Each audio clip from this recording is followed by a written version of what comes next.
Happy birthday to you, NTR అన్న. ఎవరిది birthday? NTR గారిది బర్త్డే. సోనా హ్యాపీ బర్త్డే చెప్పు. సో మీకోసం బ్రెడ్ మిల్క్ తెచ్చాను. నాది ఇంత కటౌట్ పెట్టి చాలా మంది పాలు దానికి అభిషేకం చేస్తున్నారు. నాకు చాలా బాధని కలిగిస్తుంది అలా చేస్తే. పాలాభిషేకం చేసేది దేవుడికి, నేను దేవుణ్ణి కాను.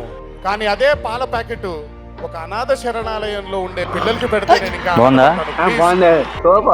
అదే పాలు నా ఫోటో మీద చల్లే కంటే అదే పాలు తీసుకెళ్లి అనాథ శరణాలయంలో, ఎందుకంటే చిన్న పిల్లలు పోషక ఆహారాలు లేకుండా ఈరోజు మలమలలాడిపోతున్న పరిస్థితి మన భారతదేశంలో కనిపిస్తుంది.